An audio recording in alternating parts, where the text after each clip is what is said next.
Luciano Hang, o velho da van, apresentou uma queixa-crime por calúnia contra Felipe Neto, mais conhecido como Felixo Neto, o maior youtuber do Brasil, que tem o cérebro do tamanho da Anitta.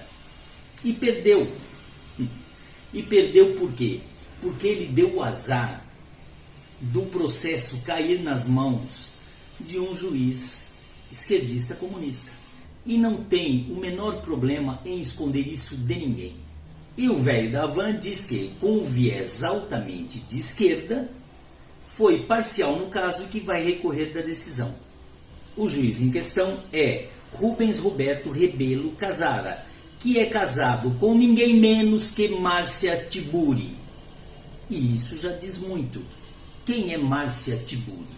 Para relembrar, é a filósofa, professora, petista, que foi candidata ao governo do Rio de Janeiro em 2018 pelo PT, claro. Márcia Tiburi é aquela que disse o seguinte: eu sou contra. Sempre sei que eu sou a favor, por exemplo, sou a favor do assalto. Você é a favor do assalto? Não, eu penso assim, tem uma lógica no assalto. Uma lógica no assalto. Eu não tenho uma coisa que eu preciso, eu fui contaminado pelo capitalismo, ou assim, começa a pensar do ponto de vista da inversão. Eu não vou falar em termos do que eu sou a favor, porque assim, tem muitas coisas que são muito absurdas. Se você vai olhar a lógica interna do processo, você vai dizer, sabe que isso seria justo? Sou a favor do assalto. Tem lógica no assalto, porque o assaltante foi contaminado pelo consumismo. Oi? Claro que tem lógica. Quem nunca assaltou ninguém que atire a primeira pedra. O juiz Rubens Casaro, ao se deparar com a ação, de pronto deveria se declarar impedido, visto que ele conhece o viés ideológico do Luciano Hang, do Felixo Neto e dele próprio. Ele, como comunista, sua mulher, petista. E ele, inclusive, já escreveu um livro falando sobre o mal do bolsonarismo, dizendo como nós somos imbecis, idiotas e etc. E o pensamento do juiz, infelizmente, é muito parecido com boa parte do judiciário brasileiro. Está aí o Supremo. Tem muito material do dito juiz aí nas redes sociais, mas ele deu uma entrevista para a revista Carta Capital, que é uma revista esquerdista, petista, comunista, que só sobrevive e sobreviveu com dinheiro público, pago por nós, claro. E dentre outras muitas pérolas, ele disse o seguinte: do combate ao terrorismo, que abriu uma janela, uma margem imensa à criminalização de movimentos sociais. Então, a sociedade brasileira ela foi forjada no autoritarismo. Tem um livro já um pouco antigo, da Marilena Chauí, que ela aponta o mito fundador da sociedade brasileira como um mito autoritário. E, de fato, nós não tivemos rupturas históricas consistentes capazes de criar uma cultura democrática na nossa sociedade. Ao contrário, por exemplo, dos nossos irmãos argentinos, de outras sociedades, que conseguiram criar, a partir de uma ruptura nessa história de autoritarismo, conseguiram criar uma cultura mais democrática do que a nossa. Por isso o bolsonarismo é muito forte e vai continuar sendo forte. E se o bolsonarismo, por acaso, ou por interesse dos detentores do poder econômico, cair, outra figura autoritária, como, por exemplo, do ex-juiz Sérgio Moro, que é o representante desse outro grupo ultra-autoritário, que é o lavajatismo, vai se apresentar como opção para substituir Bolsonaro.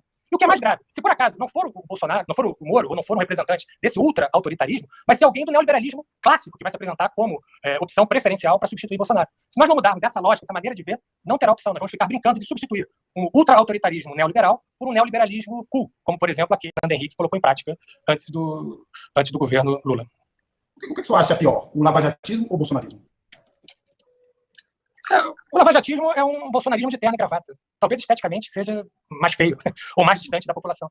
Eu não vejo muita diferença, uma diferença substancial. Os dois trabalham com violações de limites democráticos, ou com a desconsideração dos limites democráticos. Então são péssimos. Me parece que o bolsonarismo tem mais carisma, ou tem mais atração popular do que o lavajatismo. O lavajatismo seduziu determinada parcela da mídia que encarnou os ideais da Lava Jato de maneira crítica, mas não tem, talvez, me parece, pode ser que esteja enganado, mas não tem a penetração popular de uma figura como o Jair Bolsonaro. Então, o Bolsonaro ocupa esse espaço. Ele é o nome que é dito quando eu não posso dizer que quero votar numa proposta sexista. Ele é o nome que eu digo quando eu não posso dizer que quero votar numa proposta homofóbica. Ele é o nome que eu digo quando eu não posso dizer que quero votar, por exemplo, num retorno da ditadura civil-militar, ou um retorno daquela ideologia que serviu de base à ditadura civil-militar instaurada em 64. Então, nesse sentido, ele de fato é um mito. Ele ocupa o espaço daquilo que não pode ser dito. Tudo aquilo que ele faz agora, ele disse que iria fazer durante a campanha. Ele não enganou ninguém. Terrível. Número de desemprego, fechamento de empresas, né? Em queda do PIB, embora a gente viva aí um certo otimismo aí das bolsas, porque está sobrando dinheiro, mas a questão é a seguinte, nós chegamos num momento de um impasse civilizatório e de um impasse, inclusive, de administração do cotidiano do Brasil, com essa crise toda espalhada, aumento da fome, do desemprego, dos brasileiros na linha da pobreza. A gente está falando muito de autoritarismo aqui, eu pergunto o seguinte, você acha que há espaço para um golpe clássico ou nem precisa? Por exemplo, quando o presidente vai a uma manifestação que pede o fim do Supremo Tribunal Federal, o fechamento do Congresso e etc., ele está claramente flertando com um tipo de eleitor que o votou justamente para produzir esse golpe clássico, né? Isso me parece bastante evidente. Na sua entrevista, ele cita várias alternativas para acabar com o bolsonarismo. Dentre elas, acabar com a demonização da esquerda. Doutor, não vai rolar. A gente continua odiando a esquerda e vamos odiar mais ainda. Temos que defender as pessoas contra a tortura. Ele fala em acabar com a barbárie. O homem é doido. Disputar espaços de poder. Só essa frase ele repetiu umas 1000 vezes. E ele é contra a agenda neoliberal. Esse pessoal aí que quer ver o país andando, que quer ver o país produzindo e dando superávit, isso aí é coisa de doido. Ou seja, todo aquele papinho de comunista de iPhone que está com o rabo cheio de dinheiro e quer dar um jeito de destruir o país. Eu nunca vou entender o porquê que eles fazem isso. Acabar com um grupo ultra-autoritário como a Lava Jato e o juiz Sérgio Moro. Não que o Moro represente alguma coisa muito interessante hoje, mas eles são ultra-autoritários. E resumindo, para salvar a sociedade temos que virar comunistas. Simples assim. Por dever de ofício, eu tive que assistir essa entrevista dele, que durou mais de 1 hora. E ele fala todas essas coisas, como que o bolsonarismo, como que a direita é radical, como todo aquele monte de bobagem que a gente está acostumado a ouvir. Porém, ele não fala uma única palavra contra a corrupção petista, sobre dinheiro para financiar ditadores e ditaduras comunistas mundo afora, sobre financiamento a narcotraficantes, isso parece que não tem problema nenhum, sobre a destruição da educação, das empresas estatais, sabe, nada disso interessa. E o pior é que ele parece ser sincero naquilo que ele está falando. Ou eles vivem numa bolha, completamente desconectados da realidade, ou são hipócritas. Sinceramente, eu não sei o que pensar. A cara de pau deles é um negócio fora do normal. Mas ele foi insistente em falar muitas vezes que nós não podemos criminalizar os movimentos sociais. O que eles querem na prática é isso que nós vimos nesse último final de semana. A bandidagem petralha, os movimentos sociais invadindo supermercados aqui em São Paulo, em Recife, e esse pessoalzinho muito do bem que foi barrado em uma rodovia a caminho de Fortaleza para tocar o terror. É isso que eles desejam para nós. Quanto pior, melhor.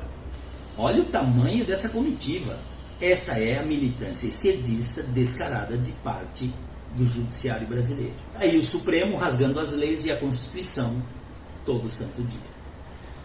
Que o Luciano Hang dê sorte de não cair em uma corte esquerdista e comunista em seu recurso, como é o caso desse juiz Eco e da nossa magnânima Suprema Corte Esquerdista Federal.